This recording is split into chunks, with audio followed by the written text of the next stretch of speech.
अगर हम दुनिया के हाल फिलहाल की ऐसी कंट्रीज को देखें जहां पर इकोनॉमिक क्राइसिस आ गया, जहां पर वहां के लोगों का हाल बस से बदतर हो गया, तो वो है लेबनान, वेनेजुला और श्रीलंका। हो सकता है आप में से कई लोगों ने इन देशों के हालात देखे हो, सुने हो और सारी चीजें आपने जानी हो, पर आज की डेट में इन देशों में एक नाम और जुड़ गया जिसका आज की डेट में पूरी तरह से हाल बस से बदतर होता चला जा रहा है। वहाँ पे लोगों को एक बोरी अनाज के लिए एक दूसरे की जान लेनी पड़ गई और वो है पाकिस्तान। तो आज हम इसी के बारे में जानेंगे कि पाकिस्तान जैसे देश में ऐसा कैसे और क्यों हो गया। तो इसलिए वीडियो को एंड तक जरूर देखना। So hi guys, my name is Aftab Khan, back with another गजब एंड नॉलेजेबल वीडियो। पाकिस्तान आज की डेट में अपने देश की इकोनॉमी को पूरी तरह से वर्स्ट सिनेरियो पे लेके जा चुका है। महंगाई पूरी तरह से बढ़ती चली जा रही है, फॉरेन रिजर्व में बैलेंस पूरी तरह से खत्म हो चुका है और यही हाल बना रहा तो आने वाले 2 हफ्तों में ही खाने की महामारी आ जाएगी। कुछ भी उनके पास इंपोर्ट करने का सामान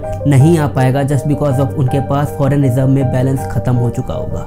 IMF इंटरनेशनल मॉनेटरी फंड, जिससे लोन लेके पाकिस्तान आज की डेट तक अपना इकोनॉमी को संभालते हुए आए थे, अपनी इकोनॉमी को चला रहे थे, उसने भी आज इन्हें लोन देने को मना कर दिया। इंटरनेशनल मॉनेटरी फंड ये क्या चीज है? कभी भी किसी देश पे कोई आपदा आती है, कुछ भी ऐसा हो जाता है, या फिर नेचुरली हो या फिर ह्यूमन के द्वारा हो। नेचुरली हम ऐसे समझ सकते हैं कि कोई बाढ़ आ गया, सूखा पड़ गया, या ह्यूमन के द्वारा कोई अटैक हो गया, वॉर छिड़ गई, जिसकी वजह से पूरे देश की हालत बस से बदतर हो गई, तो IMF लोन वगैरह देता है। अब आपके दिमाग में ये भी आएगा, यार हमने तो वर्ल्ड बैंक का नाम सुना था। दोनों ही ये सेम सिनेरियोज में काम करते हैं, दोनों ही एक कंट्री को लोन देते हैं, किसी पर्टिकुलर इंसान या कंपनी को लोन नहीं देते हैं, बट इनकी सिचुएशन दोनों की अलग होती है। जहां वर्ल्ड बैंक किसी कंट्री को लोन देता है सिर्फ और सिर्फ इस रीजन पे कि वो अपनी कोई डेवलपमेंट करना चाहते हैं या कोई बिजनेस करना चाहते हैं, कोई इंफ्रास्ट्रक्चर खड़ा करना चाहते हैं, तो वहां पर वर्ल्ड बैंक काम आता है। IMF ऐसी सिचुएशन में काम आता है जब किसी देश की क्राइसिस पूरी तरह से डगमगा गई हो, वो भी या फिर या ह्यूमन के थ्रू हो सकती है, जैसा हमने देखा वॉर या कोई लड़ाई छिड़ जाए, या फिर कोई नेचुरली डिजास्टर आ जाए। तो अभी तक इस वीडियो में हमें ये तो समझ में आ गया कि पाकिस्तान की हालत बहुत बुरी हो चुकी है, वहाँ पर बहुत कंडीशन बिगड़ती जा रही है। ये आपने काफ़ी लोगों से भी सुना होगा, काफ़ी यूट्यूबर से सुना होगा, कई न्यूज़ भी देखी होगी।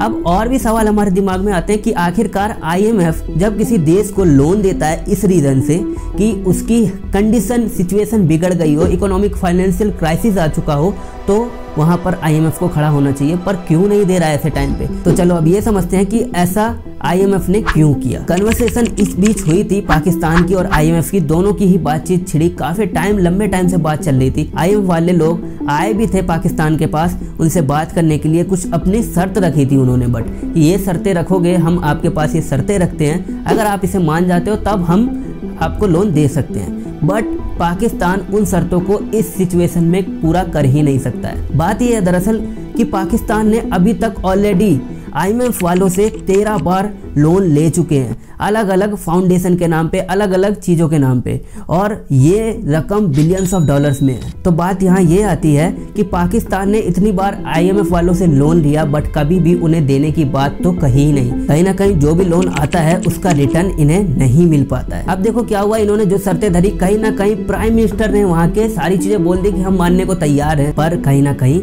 ये चीज़ें जब उन्होंने प्रैक्टिकल IMF वालों ने देखी कि नहीं, ये चीज़ें पॉसिबिलिटी यहाँ पे है ही नहीं। आज की डेट में पाकिस्तान ऑलरेडी डेब्ट में है बिलियंस ऑफ डॉलर्स की। करंट सिचुएशन में पाकिस्तान का फिस्कल डेफिसिट 115% बढ़ चुका है। फिस्कल डेफिसिट मींस पाकिस्तान अगर 100 रुपए कमा रहा है तो वहाँ पर 215 खर्चा हो रहा है उनका।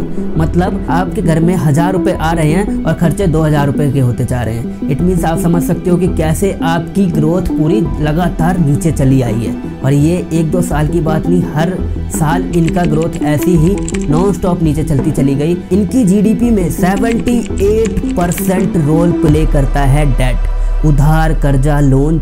इनकी GDP में 78%। आप सोच सकते हो कोई ऐसा देश जो लोन के सहारे जी रहा है। अब क्या हो रहा है, लोन तो बढ़ते चले जा रहा है, हर साल कहीं ना कहीं लोन बढ़ते चले जा रहा है। इंटरेस्ट के लिए फिर पैसा देना होता है तो यहाँ से लोन उठा लिया, फिर इंटरेस्ट के लिए पैसा देना होता है, यहाँ से लोन उठा लिया, लोन उठाते चले जा रहे हैं और GDP पूरी तरह से गिरती चली जा रही है। और यही नहीं, पाकिस्तान का फॉरेन रिजर्व करंट सिचुएशन में आज की डेट में जो हम वीडियो बना रहे हैं 3.2 बिलियन डॉलर्स ही बचा हुआ है। आप ये सोच के देखो, आप सोच रहे हो बिलियन डॉलर्स बहुत बड़ा नंबर है। किसी देश के फॉरेन रिजर्व में सिर्फ और सिर्फ 3.2 बिलियन डॉलर्स होना, इट मीन्स एक महीने के अंदर वहां पे उनका पूरा पैसा खत्म हो जाएगा। फॉरेन रिजर्व वो जो बाहर से हम किसी चीज को मंगाते हैं। वहां के एक पॉलिटिकल लीडर ये बोलते हैं कि चाय पीना बंद कर दो क्योंकि हम बाहर से चाय पत्ती नहीं मंगा पा रहे हैं। इस वीडियो से ये पता चलता है कि जो हम बाहर से मंगा रहे हैं उसको थोड़ा हम कम कर दें यूज करना। ऐसी कंडीशन आज की डेट में आ गई है इनकी कि हम किसी तरह कंट्रोल कर पाए अपने पैसों को, खर्चों को कम करने के लिए। कोई ऐसा देश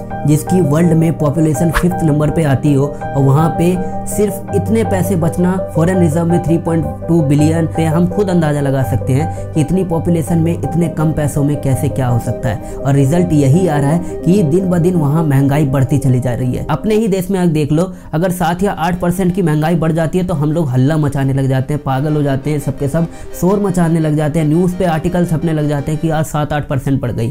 आप गैस करके देखो, वहां पर 40% इन्फ्लेशन बढ़ चुका है। वेजिटेबल्स में 370% की इन्फ्लेशन, महंगाई बढ़ चुकी है 370% सिर्फ और सिर्फ वेजिटेबल्स में। डीजल्स में, फ्यूल्स में 108% की महंगाई बढ़ गई है। और यहीं अगर हम डेली यूज़ की बात करें तो वो 3 से 4 गुना बढ़ चुकी है।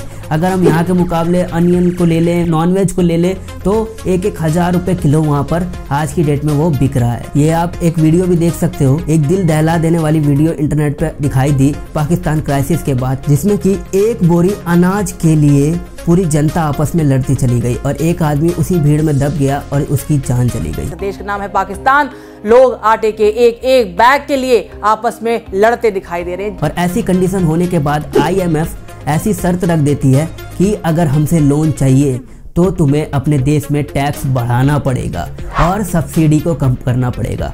आप सोच के देखो, किसी देश की हालत पहले से ही बस से एकदम बदतर हो चुकी है और लोन देने वाले ऐसी शर्त रख दे रहे हैं कि टैक्स को एकदम बढ़ा दो और लोन तब मिल पाएगा और सब्सिडी भी कम कर दो। जो सब्सिडी आप गरीबों को थोड़ा ज़्यादा दे रहे हो उसको कम करो। और ऐसे सिचुएशन में भी अगले 12 महीने के अंदर पाकिस्तान को 22 बिलियन डॉलर्स पे आउट करना है जो लोन इन्होंने ले रखा है। और अगले नेक्स्ट मंथ में ही इन्हें 3.95 बिलियन डॉलर्स पे आउट करना है, लोन रिटर्न देना है। पाकिस्तान की टोटल GDP है 376 बिलियन डॉलर्स और इनके ऊपर लोन जो डेट है वो है 274 बिलियन डॉलर्स। इट मीन्स पूरा देश चल रहा है लोन पर। और यही रीज़न है इन्हें कटोरा लेके हर देश में जाना पड़ रहा है कि हमें भीख दे दो। ये मैं नहीं बोल रहा हूँ, वहाँ के प्राइम मिनिस्टर इमरान खान ने एक स्पीच में बोला कि हम भिखारी की तरह हर देश में जा रहे हैं कि हमें कोई लोन दे दो, पैसा दे दो, पर कोई भी खड़ा होने को हमारे साथ तैयार नहीं है। और यही सब मेन रीजंस है IMF के पीछे हटने की। इतनी GDP में इतना पैसा इन्होंने लोन लिया है। अदर गल्फ कंट्रीज भी इन्हें देती रहती है डोनेशन के नाम पे, हेल्प के नाम पे, बिलियंस ऑफ डॉलर्स इनके पास आते रहते हैं। USA और चाइना ने अभी तक अप्रॉक्स 30 बिलियन डॉलर्स इन लोगों को दिए होंगे। USA ने भी एक टाइम पे इन्हें बहुत पैसा दिया हुआ है। तो ये सब पैसा गया तो गया कहाँ? USA, China, other gulf countries, Saudi हो गया या बाहर की और भी कंट्रीज जितनी भी हो गई जो इन्हें डोनेशन, हेल्प या फिर लोन के नाम पे पैसा देती रहती है।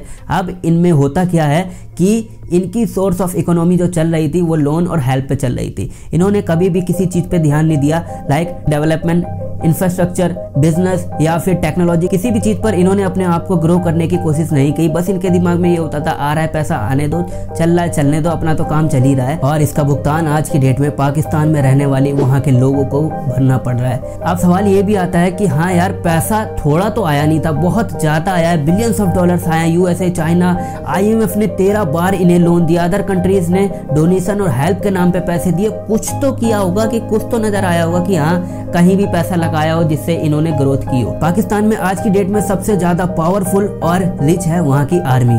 वहाँ की आर्मी चाहे तो किसी भी बंदे को एक ही बार में प्राइम मिनिस्टर तक बना भी सकती है और प्राइम मिनिस्टर के पद से हटा भी सकती है। आप इसी बात से अंदाजा लगा लो कि कितना पावरफुल होगा पाकिस्तान की आर्मी। रिचनेस उनके पास कहाँ से आया, पैसा कहाँ से आया? आप किसी भी फील्ड में देख लो, रियल एस्टेट का बिजनेस हो, यहाँ तक कि वहाँ का ब्रेड भी जो सप्लाई होता है वो छोटी सी चीज भी पूरी आर्मी बना के पाकिस्तान में सप्लाई करती है। रियल एस्टेट जैसा बिजनेस जो किसी देश के लिए कितना बड़ा, रियल एस्टेट बिजनेस को ऐसा बोलते हैं रियल मनी वाला बिजनेस। रियल एस्टेट बिजनेस को वहाँ की आर्मी ही उस बिजनेस को कर रही है। वहाँ की लोकल पब्लिक कहीं भी किसी भी तौर पे आपको दिखेगी ही नहीं कि कुछ उन्होंने अचीव किया हो, बहुत कम लेवल पर लोकल पब्लिक आपको सामने नजर आ पाएगी। कोई भी पॉलिटिकल बंदा हो या फिर गवर्नमेंट ऑफिसर हो, जब बिजनेस करता है तो उसको काफी चीजें मिलती हैं। देखो जितने भी ये बिजनेस करते हैं, टेक्सटाइल का हो गया, रियल एस्टेट का हो गया, अगर ये बिजनेस वहां पर कर रहे हैं तो इनको पूरी तरह से छूट मिल जाती है टैक्स की। कोई भी कंट्री पैसा कमा पाती है सिर्फ और सिर्फ टैक्स के दम पर। कोई भी बिजनेस बड़ा होता है तो वो बंदा सोचता है यार जीएसटी देनी पड़ेगी, जीएसटी के बिना ये कर देता हूँ, वहाँ तो उसका ऑप्शन ही नहीं मिल पाता है, क्योंकि वहाँ के गवर्नमेंट ऑफिसर ही बिजनेस कर देते हैं और उनको पूरा